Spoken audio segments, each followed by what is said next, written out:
महाराज जी आपने मतलब पहले भी मेरे को कहा था नाम जप करने को, तो मैं कर रहा था, लेकिन महाराज जी जब भी मतलब कर रहा था, मैं नहीं आना, कर रहा हूं। अभी भी कर रहा हूँ, लेकिन मतलब महाराज लेकिन नहीं लगना। जैसे प्राणपण से लगा जाता है, ऐसे थोड़ी मन को परास्त करना कोई खेल है। जब तक वो, मुझे तो टेंशन होता रहता है जो, कौन सा टेंशन, खाली जगह टेंशन, भरी जगह तो टेंशन कहाँ। जैसे महाराज जी जैसे मैं मतलब 2 साल से कोटा में तैयारी कर रहा हूँ, अभी मतलब 2 साल से नहीं हुआ, अभी ये तीसरा साल, इस बार भी नहीं होगा तो क्या होगा? कुछ नहीं, वही एक क्षेत्र है। इसका मतलब इसके बाद शरीर छोड़ दे, या ऐसे मूर्खतावत बच्चे तो अपने शरीर का आघात कर लेते हैं। हर एक जगह हम परास्त हो गए तो क्या हमारा जीवन ही नहीं रहा? हम पढ़ाई नहीं पढ़ पाए, हम ग्रेजुएट नहीं हुए तो हमारा जीवन नहीं हुआ। क्या नहीं महाराज जी, मेरा मतलब है कि नाम तक छूट जाता है, जैसे टेंशन होता है कल एग्जाम है, क्या होगा, ये होगा। टेंशन क्यों लेते हैं यार? समय से पढ़ो और भगवान का स्मरण करो, और आएगा तो पढ़ाई के अंदर ही। बच्चा अगर ब्रह्मचर्य ठीक है और आप नाम जप कर रहे हो, तो एक बार सुना दिया जाए हमको तो हमारे दिमाग में टेप हो जाएगा स्मृति। ब्रह्मचर्य में वो पवित्र स्थिति है। तभी तो हम कह रहे हैं आज के जो बच्चे हैं ना, ब्रह्मचर्य का नाश करते हैं, स्मृतिहीन हो रहे हैं। अब डर लगता है परीक्षा से, ऐसे फेल हम कैसे हो जाएंगे? अगर हमसे चूक हुई है और हम फेल हो जाते हैं तो बर्दाश्त है, अगली बार हम फिर और पढ़ाई पढ़ेंगे, अगली बार हम और हिम्मत करेंगे। हम भगवान के अंश से हारने वाले नहीं हैं। ये बिल्कुल किसी भी बच्चा के मन में नहीं रहना चाहिए फेल हो गए तो क्या होगा, क्या हो गया, यही जिंदगी है, इतनी जिंदगी है। आप विचार करो, भगवान ज्ञान समुद्र, जब उनसे हम जुड़े हैं तो हर ज्ञान, हर व्यवस्था, कि अगर विद्यार्थी परास्त हो जाता है पढ़ने में तो जीवन नष्ट करने की नहीं सोचना। एक जीवन ऐसा जो जगत में प्रकाशित हो जाएगा।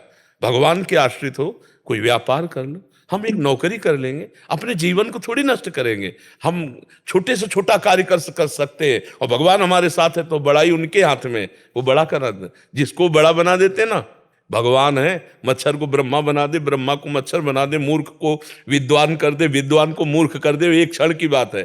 तो ये भरोसा तो बना रहना चाहिए ना। हर जगह फेल है लेकिन एक जगह पास है, हे भगवान मैं आपका हूं। वो उठाएंगे, वो आपको प्रकाशित करेंगे। बिल्कुल परास्त होने की बात नहीं है। और दिमाग में प्रसन्नता रखो, जो होगा मंगलमय होगा। भगवान मंगल भवन है, मैं उनकी शरण में हूं। अब हमारा अमंगल नहीं हो सकता, समझ रहे ना? टेंशन किस बात की? टेंशन के टेंशन बन जाओ तो भगवान के दास हो यार। जैसे श्री जी को भी रोज बोलता रहता हूँ, मतलब इस बार हो, क्या? मतलब इस बार मतलब पास हो जाओ 2 साल से। नहीं, ये भी हम नहीं कहते, ये भी हम नहीं कहते। फिर टेंशन की टेंशन नहीं बनोगे, फिर टेंशन बन जाएगी तुम्हें। कहना नहीं, पढ़ाई पढ़ रहा हूं, नाम जप कर रहा हूं, तुम्हारी गरज हो तो पास कर देना, तुम्हारी गरज हो तो पास कर देना। नहीं, जहां रखोगे जैसे रहोगे वैसे रहूंगा, और आपको पुकारता रहूंगा, आपका स्मरण करता रहूंगा, माया पर विजय प्राप्त हो जाएगी। अपने करने से कितना मुड़ पाएंगे, और वो जब गोद में लेके उड़ेंगे तो बहुत ऊंचाई पे चढ़ जाएंगे। इस पर ध्यान रखना। अपने भगवान के भरोसे उन्नति ही उन्नति। बड़ा प्रसंग, बड़ा उदाहरण युक्त है। एक राजा केरल के थे, उनका नाम धर्मात्मा था, धर्म के पूर्ण रक्षक। अन्य 4-5 राजाओं ने मिलकर चढ़ाई कर दी, और उनको पता नहीं था। धार्मिक राजा थे, उनको पता नहीं था। और उनके संतान हुई थी, उस संतान का नाम रखा गया था चंद्रहास। पूरे राज्य में आनंद छाया हुआ था, आक्रमण चारों तरफ से हो गया, और भगवान का भजन करने वाले थे। अब पराजित तो होना ही पड़ेगा, क्योंकि चारों तरफ से बैरी राजा हैं, और पहले से सूचना होती तो तैयारी होती। अचानक आक्रमण, मारे गए, वो राजा मारे गए। अब रानी ने देखा कि पूरे महल पर आक्रमणकारी आ गए, तो दासी से पैर पकड़ा और कहा, तू ही बचा सकती है मेरे बेटे को, भगवान तुझे सामर्थ्य दे। और महल में काट मार मचाए हुए थे कि कोई भी वंश का नहीं बचना चाहिए। दासी ने बहुत प्रवीणता की, और टोकरी में, जिसमें दोना पत्तल डाले जाते हैं, ऐसे डालकर नीचे बालक चंद्रहास, और निकली। और सैनिकों का क्या है, तो ऊपर से ऐसे दिखाया कि दोना पत्तल है। उनका निकलने दो, ये तो दासी है, राज परिवार का कोई नहीं बचना चाहिए। सब रानी, सब पूरा परिवार मार डाला। वो भाग करके दूसरे राज्य में पहुंची। बहुत प्रवीण थी, दासियां बहुत प्रवीण होती हैं। तो धृष्ट बुद्धि नाम के जो उस राज्य के मंत्री थे, उनकी शरण में गए, उसको राजकुमार बचाना था। तो उसने स्पष्ट कहा, मैं केरल के राजा की दासी हूं और ये मेरा पुत्र है, मैं हर कार्य में प्रवीण हूं, आप चाहे जिस दास्ता में रख लें, उस मेरे राज्य में सब विध्वंस हो गया। ये नहीं बताया कि राजकुमार है, मेरा पुत्र है और मैं इसकी रक्षा करना चाहती हूं आपकी शरण में रहकर। उन्होंने कुछ परीक्षाएं ली, तो दासी कला में तो प्रवीण थी, उसे दासी बना के रख लिया, और वो बालक राजमंत्री के घर में। भगवान जिसकी रक्षा करते हैं, ध्यान से सुनते रहो, भगवान किस हालत में पहुंचा दिया कि बिल्कुल मिटिया मिट। अब देखो उनकी उन्नति। अब एक दिन दृष्ट बुद्धि की पुत्री थी, उसका नाम था विषया। वो उसका जन्मदिन उत्सव मना रहे थे, तो बड़े बड़े विद्वान सब आए हुए थे, तो पुत्री का हाथ दिखाया, तो विद्वानों ने ऐसे रेखा देखी और वो लड़के को देखा खेलते हुए, चंद्रास जी को। तो उनका इसका पति तो ये होगा। तो एकदम अपमान लगा ना, राज्य मंत्री और उस दासी पुत्र। तो उस समय तो कुछ नहीं बोला, जो सब सभा गई सो जल्लाद बुलाए और कहा इसको काट के फेंक दो जंगल में जाके। अब दासी की क्या चाल, अब वहां दासी को पता भी नहीं चल पाया, चंद्रास जी को गायब कर दिया। अब चंद्रास जी को जंगल में ले गए। अब उनको देवर्षि नारद जी ने जब यहां दासी पुत्र बन करके रह रहे थे, तो एक छोटा सा शालिग्राम दिया था, कहा था मुख में रखे रहना, चरणामृत पान करते रहना और कृष्ण कृष्ण कृष्ण ऐसा बोलते रहना।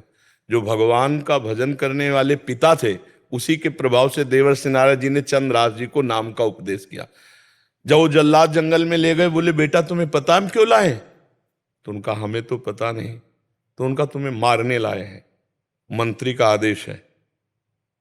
तो उनका हमने कोई गलती की है क्या? तो उनका नहीं, उनका आदेश है और हम जल्लाद हैं, हमारे दया है नहीं। पर तुम्हें देखकर ऐसा लगता है कि क्यों मारूं, पर तुम्हें छोड़ दूंगा तो हमारी नौकरी चली जाएगी, हमें फांसी में चढ़ा देंगे। मैं मारूंगा नहीं तुम्हें। तुम्हारे उन्होंने देखा तो 6 अंगुली थी, 1 अंगुली काट ली और कहा राजा को दिखाऊंगा जाके कि तुम्हारा वध कर दिया, पर तुम यहां से भाग जाओ। तो काटने से खून निकला, वो वहीं मूर्छित होके गिर गए। कृष्ण कृष्ण कृष्ण कृष्ण कृष्ण, और वो जल्लाद वापस अंगुली दिखाए कि मैं उनको मार डाला हूं। हुमा नाम का एक पंक्षी होता है पहाड़ में, वो परम पवित्र, अगर अपने पंख कर ले तो राजलक्ष्मी उसके चरणों में आ जाए। वो आकर के बैठ गया चंद्रास जी के ऊपर। हुमा नाम का पंक्षी ये पहाड़ों में होता है, भगवत प्रदत्त किसी भाग्यशाली के ऊपर उसका। अब वो अपनी छाया में उनका वो मूर्छित बेहोश, कोई जंगली पशु ने अटैक नहीं किया चंद्रास जी पर। इतने में चंदनवती नाम के राज्य का छोटा राजा, दृष्ट बुद्धि जो बादशाह के मंत्री थे, उनके यहां वो कर देने जा रहा था। तो उसने बहुत आराधना की थी लेकिन पुत्र नहीं हुआ था। तो रास्ते में दृष्टि गई कि हुमा नाम का पंक्षी किसको घेरे हुए। तो जब गए तो देखा चंद्रास जी सुंदर राजकुमार और अंगुली कटी हुई, तुरंत पट्टी बांधी और लेकर के वापस चले गए। वहां नहीं गए कर देने, बड़ा उल्लास मनाया कि भगवान ने तो, हमने इतनी आराधना की, हमारे पुत्र नहीं हुआ लेकिन भगवान ने पुत्र दिया, मैं इसे राजकुमार पदवी देता हूं। छोटा राजा अपने राज्य का राजकुमार बना करके पालन पोषण किया और 10 वर्ष हो गए। वो कर देने नहीं गया बादशाह के यहां। तो बादशाह ने दृष्ट बुद्धि से कहा चंदनवती नगर का राजा कर देने नहीं आया, जाओ यदि वहां सम्मान पूर्वक कर दे तो ठीक है, नहीं उनका विनाश कर दो। मंत्री पूरे परिकर सहित आक्रमण किया। तो चंदनवती राजा का ऐसा वैभव था कि जब से चंद्रास जी उनके यहां राजकुमार बने, उनको डर ही नहीं था, क्योंकि चंद्रास जी भगवान का भजन करने वाले। तो दृष्ट बुद्धि नजदीक आया और कहा कर दे दो, नहीं तो युद्ध करो। तो उनका वैसे युद्ध की जरूरत नहीं, पर हम तुम्हें कर नहीं देंगे, हम समर्थ राजा है। चंद्रास जी ने इशारा किया कि विरोध नहीं। चंद्रास जी ने कहा कि हम स्वयं कर देने के लिए तैयार हैं, आप शांत रहिए। उसकी दृष्टि में दृष्टि मिली तो उसने, ये वही बालक है, क्योंकि नेत्र इसके वही हैं जो उनके घर में रहा था दासी पुत्र बल करके। तो चंदनवती के नरेश से कहा कि तुमने इस बालक को कहां पाया? तो उन्होंने पूरी बात सुनाई। तो उन्होंने कहा अरे फिर तो जो प्रारब्ध है वो होके रहेगा, ये मेरी बेटी का दूल्हा, अरे इसको मैं दूल्हा नहीं बनने दूंगा।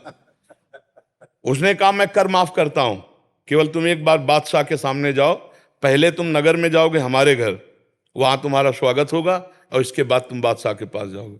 का स्वीकार है। राजा को मना लिया चंदनवती नरेश को कि महाराज आप चिंता मत कीजिए। और पहले था कि अगर पत्र लिख दिया जाए तो जिसके लिए लिखा जाता था, धर्म कहता था बीच में खोल के नहीं पढ़ना, उन्हीं के वध के लिए उन्हीं को पत्र लिखा। और उनके जो बेटे थे उनको लिखा कि बेटा ये पुरुष जिसको मैं भेज रहा हूं, जाते ही विष दे दिया जाए, जाते ही भोजन